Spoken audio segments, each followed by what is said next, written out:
Otílio, boa tarde, bem-vindo aqui ao Jornal Centro-Sul.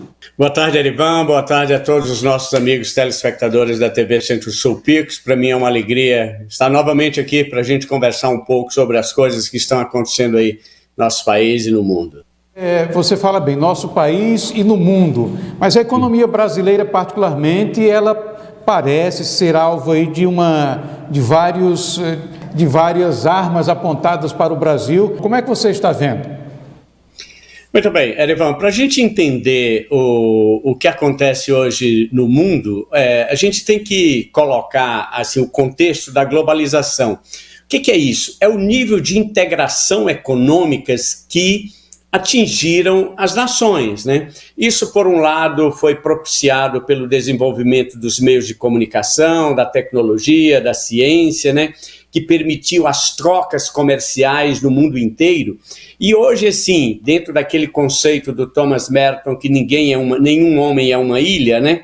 Não se vive mais isolado. O que acontece em alguma parte do mundo tem consequências no mundo todo. Então, só para ilustrar isso daqui, veja o que está acontecendo na guerra da Ucrânia, né? Então, o fato do bloqueio econômico, né, que os países ocidentais decidiram não mais comprar produtos russos, isso traz um impacto no mundo inteiro, porque a Ucrânia e a Rússia são dois dos maiores produtores de grãos do mundo, e isso é fundamental para a alimentação do planeta, né? Então é claro que é uma guerra cruel, que é um processo maluco, louco, sanguinário. Agora, nós vamos pagar as consequências disso. Então esse é um fator que explica o cenário atual de instabilidade para os próximos meses, e tem o segundo fator, que é o problema da pandemia, porque durante a pandemia, quando o mundo inteiro parou, os governos, para evitar uma nova crise econômica como aquela que aconteceu em 1929, que nós estudamos nos livros de história, né, que foi a mais terrível crise econômica de todos os tempos, né? Então os governos liberaram assim a emissão de dinheiro, a disponibilidade de crédito, e então isso é uma coisa que a gente, às vezes, o homem comum não percebe quando vê as notícias dos jornais, mas agora vem a conta, porque um maior volume de dinheiro circulando na economia, sabe o que significa isso? Subida de preços. E aí nós estamos vendo a inflação que está aí. Ontem foi anunciado mais um aumento do preço dos custos dos combustíveis. E aí o cidadão comum está sentindo agora na pele. Então, rapidamente, para não entrar em economia, Erivan, seriam esses dois fatores que explicariam, vamos dizer, essas turbulências que estão acontecendo e todas as consequências que nós podemos agora debater um pouquinho mais, outros fatores que, junto com isso, está trazendo consequências para o nosso dia a dia. Otílio, você tem falado aqui também no Jornal Centro-Sul e aqui na TV Centro-Sul sobre a importância do Brasil nesse momento. A gente percebe que, em virtude da pandemia e dos litígios aí entre as nações, um problema que surge, me parece de maneira bastante visível, é o receio de fome, da escassez de alimentos. Qual é a pressão que isso exerce na economia, se é que exerce, e o Brasil, de fato, tem um papel importante nesse momento? Isso, olha, esse é um fator importante. A ONU, né, através da FAO, que é o Fundo Mundial da Alimentação, eles já deram notas, né, documentos sobre a possibilidade de o mundo enfrentar um problema ligado justamente a isso que você falou, que é o problema da fome, né? Agora, isso aí é o lado negativo. Para o Brasil, é um fator positivo. Por quê? Porque o Brasil está também entre os 5 maiores produtores de grãos e de alimentos do mundo, né? Então, como essa restrição da Rússia e da Ucrânia, então o Brasil se apresenta como uma das alternativas para vender para o mundo. Então, commodities, né, ligadas ao agronegócio, né, como soja, milho, né, isso daí, o Brasil tem uma produção significativa, ele é um dos maiores produtores em várias dessas commodities, né, ligadas ao campo, à agricultura.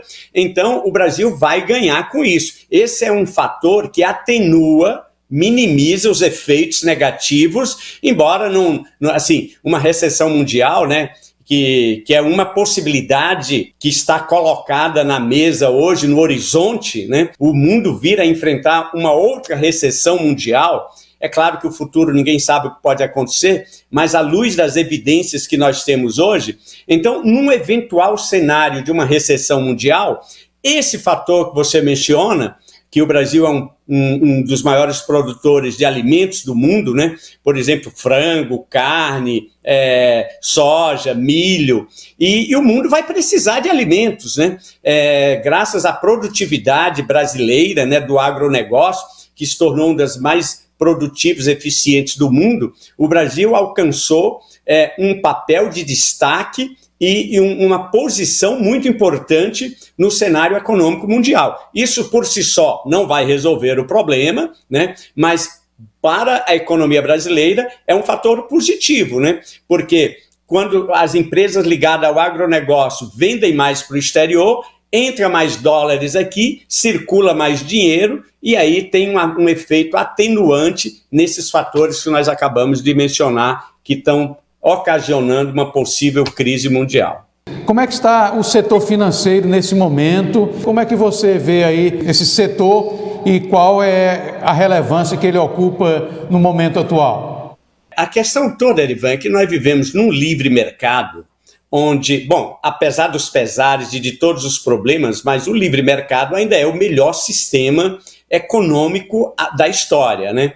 E num livre mercado não pode haver, por exemplo, determinações, tabelamentos, que nós vivemos tudo isso do passado e demonstrou a ineficiência de qualquer coisas desse tipo. Então nós estamos numa economia de livre mercado. O sistema financeiro, nós temos distorções no Brasil do sistema financeiro, porque é um sistema muito, vamos dizer assim, um oligopólio. Então se você imaginar que 85% do sistema financeiro nacional está em 5 bancos, né? Ali, Banco do Brasil, Itaú, Bradesco, né? Caixa Econômica, quer dizer, Santander, esses bancos, eles dominam, e quando existe uma situação de mercado de oligopólio, onde existem poucos, né? Claro que eles determinam muitas diretrizes políticas e tudo mais.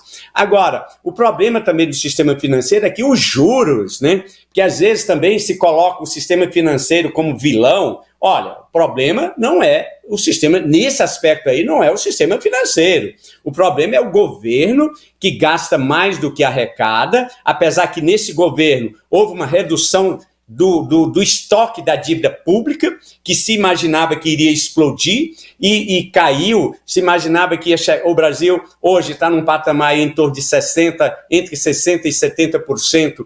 A dívida pública brasileira em relação ao PIB é uma das menores participações do mundo econômico ocidental. Agora, ainda é um problema, porque o governo tem 2 problemas: gasta mal, né? E gasta mais do que arrecada. Para isso ele precisa ir ao mercado financeiro, vender títulos, e para ele conseguir título, que as pessoas comprem os títulos do governo, eles têm que aumentar os juros. Esse é um fator, e o segundo fator é a questão da inflação. Então tem que aumentar os juros para reduzir a inflação. Então tem esses 2 fatores pressionando por aumento dos juros. E o aumento dos juros, você sabe muito bem, que é uma transferência cruel de renda daqueles agentes que são superavitários, ou seja, as pessoas que têm economia aplicam e ganham dinheiro num momento como esse, né? A gente viu essa semana, na quarta-feira, o Copom definiu a taxa de juros básica da economia brasileira, que é a Selic, em 14,25% ao ano. O que significa isso? Que as pessoas que têm dinheiro estão ganhando mais de 1% ao mês. Ganhando não, se protegendo da inflação. E quem não tem, quem gasta mais do que o que arrecada, as pessoas comuns, quem precisa comprar alguma coisa no crédito financiado, está pagando juros exorbitantes, porque o salário não aumenta nessa proporção. E aí o que ocorre, é uma transferência de renda de quem tem para quem não tem. Essa é a distorção do sistema financeiro. Mas na raiz de tudo isso está um governo que vem de muitos anos. Não é do governo atual, não é também dos últimos governos, mas é um problema eterno. O governo brasileiro gasta mal, é corrupto e, eu digo, a estrutura do governo como um todo, né, em todos os seus níveis, federal, estadual, municipal, e gasta mal e gasta mais do que o que pode. E aí tem que se financiar, tem que aumentar juros, e aí todo mundo paga a conta. É mais ou menos isso que acontece.